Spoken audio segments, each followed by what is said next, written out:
Now, France and Spain are battling one of the most destructive wildfire emergencies in recent years, as scorching temperatures, dry conditions and powerful winds fuel fast-moving blazes across both countries.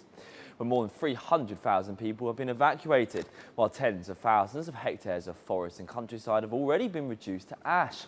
Now, emergency crews continue working all around the clot to contain multiple fires that have forced residents from their homes and disrupted travel across southern Europe.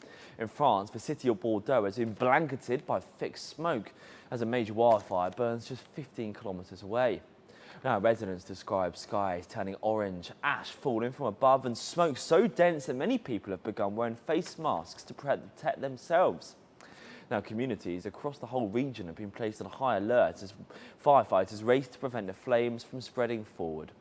Now, the crisis extends beyond France. In Spain, wildfires have swept through several regions, destroying vast amounts of land and forcing thousands of residents to flee with only belongings. Authorities continue to warn that hot weather and strong winds could worsen the situation in the coming days.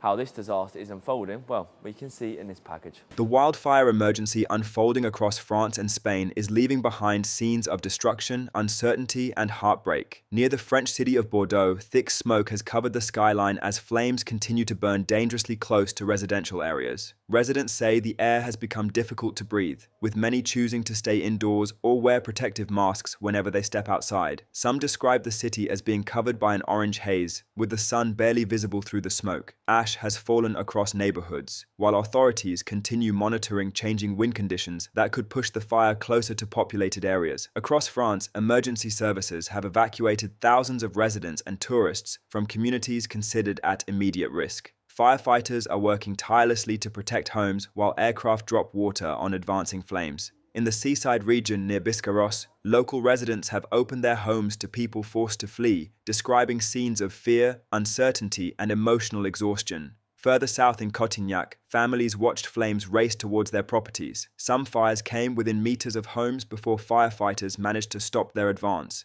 Although many buildings survived, surrounding hillsides have been left blackened and devastated. Meanwhile, Spain is facing a similar crisis. Large wildfires have swept through parts of central and eastern Spain, burning more than 27,000 hectares of land and forcing thousands more people to evacuate. Residents described leaving their homes with only important documents and a few belongings, uncertain whether they would have anything to return to. For many, the fires have brought everyday life to a standstill. Businesses have closed, roads remain blocked, and communities continue waiting for permission to return home. Holidaymakers have also seen their plans disrupted. Visitors to southwestern France have cut holidays short after smoke-filled towns and beaches, while others have been unable to obtain refunds because their accommodation remained technically open despite the hazardous conditions.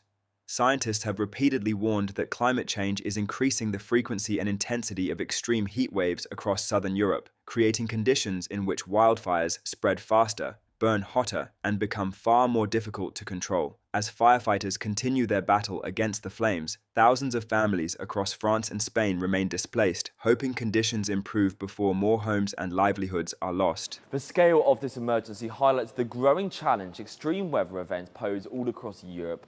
Authorities in Spain and France continue urging residents to follow evacuation orders and avoid affected areas as firefighters work to bring the blazes under control. Now, weather experts warn that high temperatures, dry vegetation and shifting winds could continue to fuel dangerous fire conditions over the coming days. For many families, however, the greatest concern is not only when they can return home, but whether there will still be a home to return to. Now, communities have shown remarkable resilience, with neighbours opening their doors to evacuees and emergency responders risking their lives to protect towns and villages. As Europe experiences another summer marked by record-breaking heat and increasingly destructive wildfires, governments and scientists alike are warning that adapting to a changing climate is becoming an urgent priority. Well, to discuss the devastating wildfires in France and Spain and the growing impact of climate change, we're joined by Nazeb Naeem, a climate expert. Hello and welcome to Perspectiva. So France and Spain are facing some of the worst wildfire conditions in recent years. What factors have made the fires spread so quick and why are they so difficult to control? Wildfires in France and Spain are happening because of the cascading impacts of climate change. So, earlier this year, France, Spain, rather entire European region was engulfed under the Omega block, or the intense heat dome that was created because the oceans and seas near France specifically are becoming hotter than usual. The sea surface temperature is increasing because of the global climatic emissions that are causing the increase in the sea surface temperature. And when seas get warmer, which are actually the major carbon sinks, the warming conditions, they disrupt the entire carbon cycle. So what happened was a prolonged heat waves, unusually lower rains, and it sort of created drought-like situation in Europe. So when droughts, they were prevailing, and then there was intense heat wave, they were ideal conditions, or as scientists say, fuel for the wildfire that is happening. So the fuel was provided by the climatic conditions, and then the forests, they just required a spark that they got from climatic conditions, and so wildfire started to spread across France and Spain. Up till now, almost 300,000 hectares of area in France is covered under wildfires, and this is something that the locals describe that they haven't seen before or witnessed before, and because it's spreading rapidly, because there are conditions in a way that whenever there is a prolonged heat wave, there are also drier air that helps in spreading the wildfire. And then there are so many different types of trees that have a tendency to catch fire because they have sometimes the biogenic volatile organic compounds in them. So scientifically, they are just fueling the conditions and making it worse. Also, if you remember that right after there was heat dome, of course nobody was prepared in Europe that they will be facing temperature, or the wet bulb temperature, that is going to exceed 37 degrees Celsius. Right after that, there was an intense storm that France faced. So just a few weeks ago, European Environment Agency also revealed in one of its studies that they had conducted with Copernicus Marine Services that the oceans, especially seas near France, the Baltic Sea, the Northern Sea, they have warmed up beyond 6 degrees Celsius. Now this is a very unusual anomalous trend that we haven't witnessed before in that region. So because of that anomalous heat in the oceans, so that became that made it more the conditions were more favorable to create cascading impacts. So this is a compound effect of what's exactly happening in Europe, and France and Spain are just bearing the brunt of it. Secondly, because they were not prepared in context, that they did not know that these kind of impacts are going to hit their homes so earlier. So they were expecting it to be, I think, a sort of future event,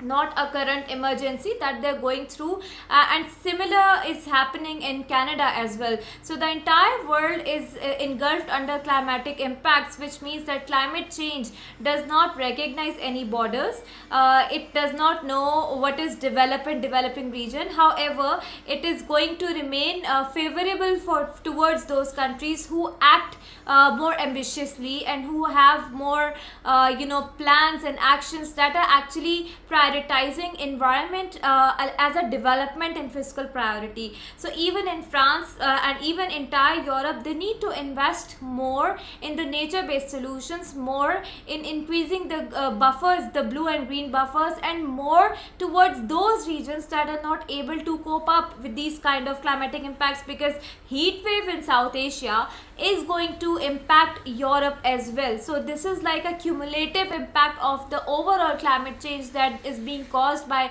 different actors in different regions of the world, and France and Spain and some other regions are just bearing the brunt, which is very unfortunate. The coping mechanism is something that they need to strengthen now, especially in context of wildfires. There's panic and anxiety among the residents, there's panic and anxiety among the humanitarian organizations, and even those that are sitting at the policy table. But even now, the kind of response that is needed to assure that climate action is going to be strengthened is something that I see missing, especially from from different governments in Europe. I hope the situation gets better. More than 300,000 people have been evacuated from both countries. Just how are the governments and the emergency services managing the humanitarian impact of such a large-scale displacement? So, of course, it's a big challenge for the humanitarian organizations and even for the governments, because hundreds and thousands of people have been evacuated. And as per some estimates I was going through, the people describe it as one of the largest evacuation they're doing post the World War. So, the quantum is quite huge, and so of course, these kind of evacuation requires a lot of investment, a lot of human force, a lot of resources otherwise also, and a lot of confidence building measures that is ensured by direct communication by the governments and the humanitarian networks with the masses who are actually getting impacted. So the key challenges for the humanitarian organizations is of course the wildfire itself. It's spreading, and so people, rescue workers who are working there, they have to face dehydration, and also the kind of air quality that's getting deteriorated because of these conditions, especially the ash and smoke that is present in the air. It's making it quite difficult for even the humanitarian organizations to ensure that people are rescued and evacuated timely. Plus, the timely messaging is what is actually what matters at this point. It is they are making sure that people hear the messages and people are able to evacuate on time. But again, there are also those communities who had no idea around the kind of emergency, because wildfires, Spain is well acquainted with going through wildfires and managing it. But even for them, this kind of wildfire that is happening is something they haven't seen before. So that's why there's a lot of panic and anxiety, and that's why even for humanitarian organizations, managing evacuations is a big question mark in this kind of tragic situation. Then there are people have their own homes, their cars, their assets, their families.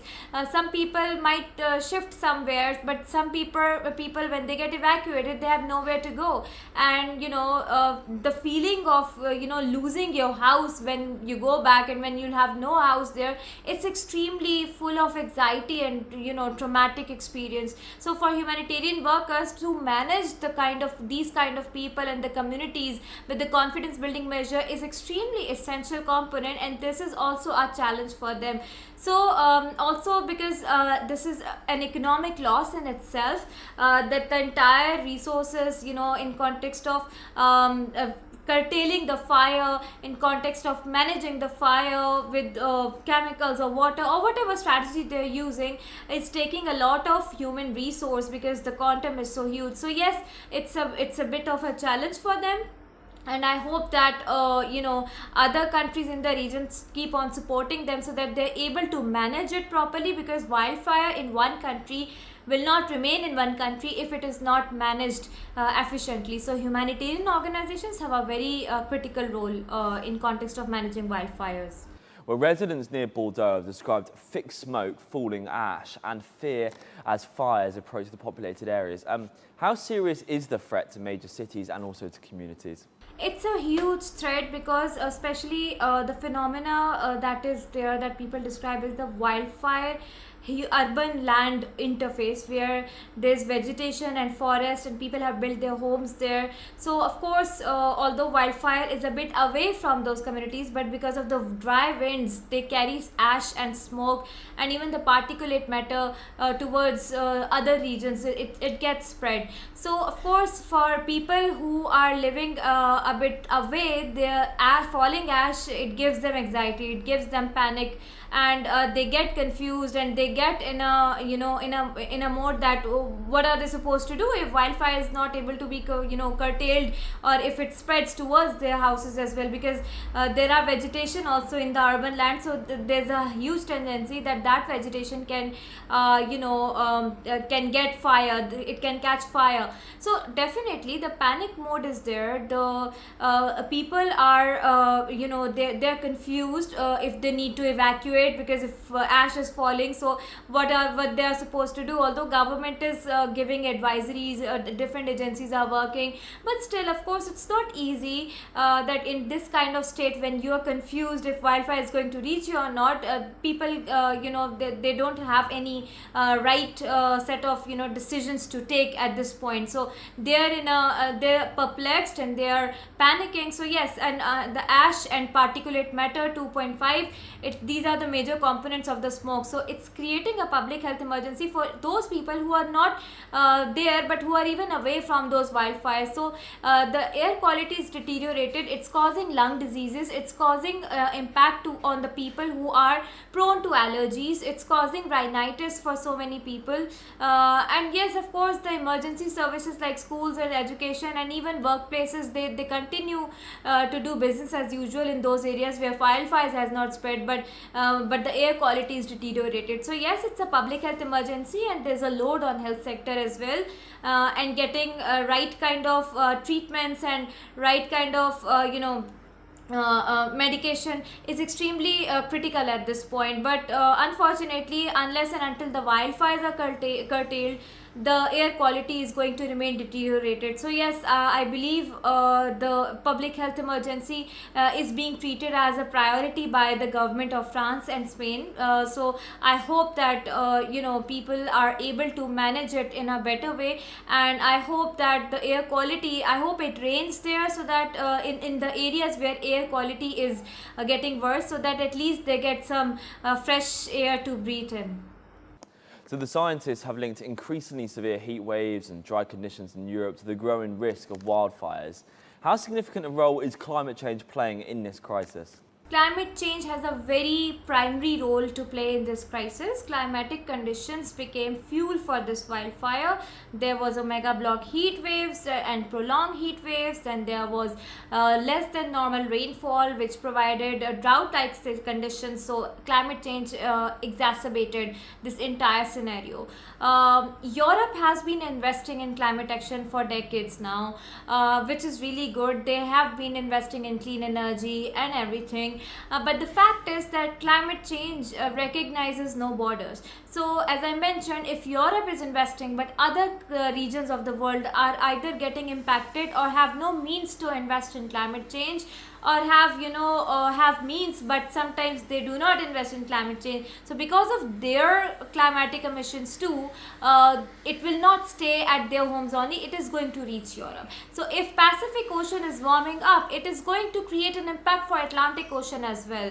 Now I'm hearing that there is also a chance that the Atlantic Meridional that oscillation system, or that AMOC that is known, that brings colder air and cold water towards Europe sometimes, is also there's a chance that it might collapse, and then it is expected that Europe might go through an intense low temperature regime where they will experience extreme cold or the global cooling phenomena. But it might take a few years, but because of climate change it's going to happen. So yes, it's extremely important that we recognize climate change as a global agenda that needs a collective action from all regions of the world. If wildfires are happening today in France and Spain because the Baltic Sea and North Sea got warmed up beyond what we were expecting, so it's not going to stay there. It's going to happen in other regions as well. So it's important that shared but differentiated responsibility principle is taken into consideration, especially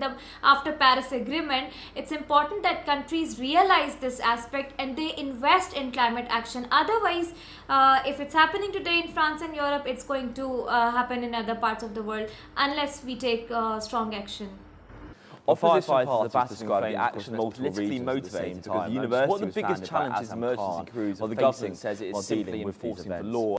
The emergency crews, of course, they are the ones who are at the front line and are very much exposed to those wildfires.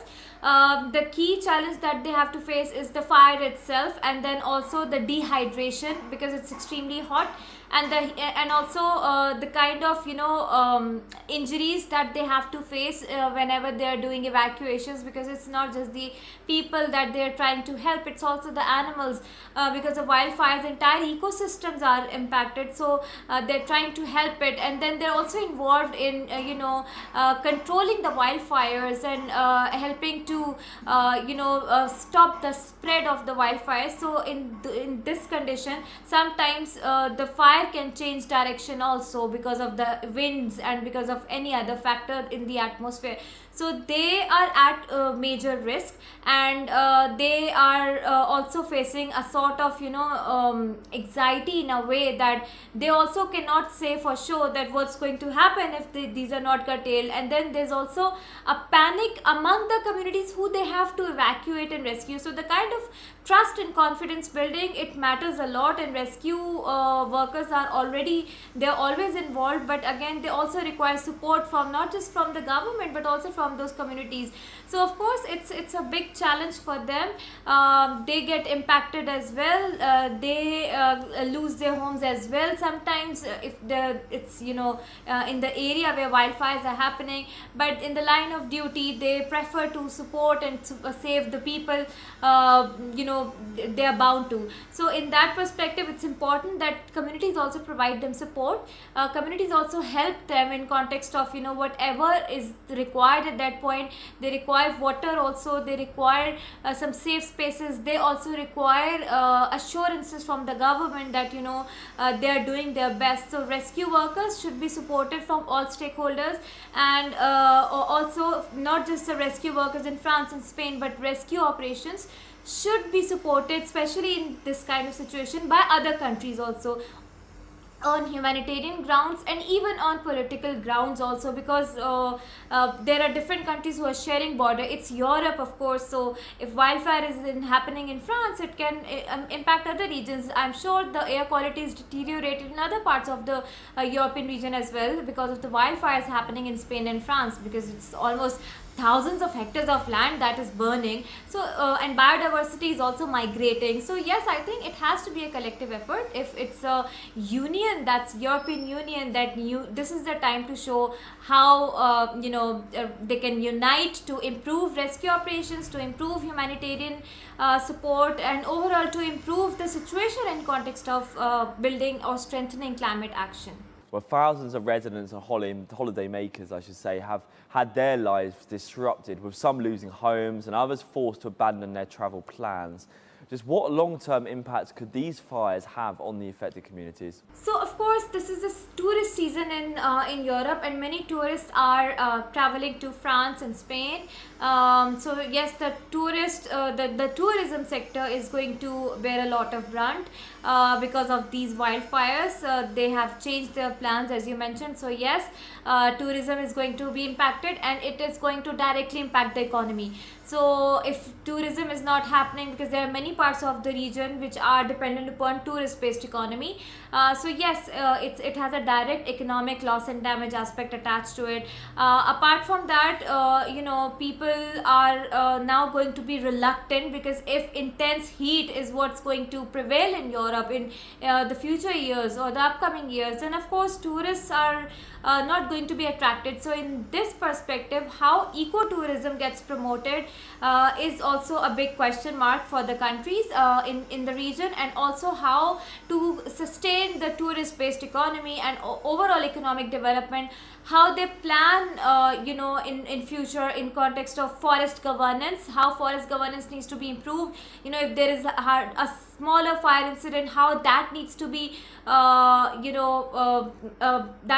controlled ASAP so that it does not spread, how stringent rules and laws needs to be imposed even for tourists who travel, and sometimes they do barbecue in this season, and sometimes the smoke is used and it can spread in bushes and herbs. That is also how they regulate their tourism sector, especially in the wildfire prone zones. It's important that they manage it beforehand. It's important that they regulate it properly, but in light of climate change and the climatic conditions that are now not just going to prevail in the region, but that has become part of the reality that we are facing. So this is an emergency situation, and it requires action on war footings, no matter if we are in Europe, no matter if we are in US or any other part of the world. And in this perspective, I believe that how we define climate action is also something that we need to work on, because we need to redefine development as well. How climate proofing development should become part of our overall development and economic growth agenda. That is how it can help us improving the situation. Well, Spain and France have experienced major wildfires before. What lessons should authorities learn to better prepare, though, for the next fire seasons? Yes, Spain and France have had episodes of wildfires in the past as well. But I think the key learning here is that firefighting is not enough only. Now everything is connected with climate change.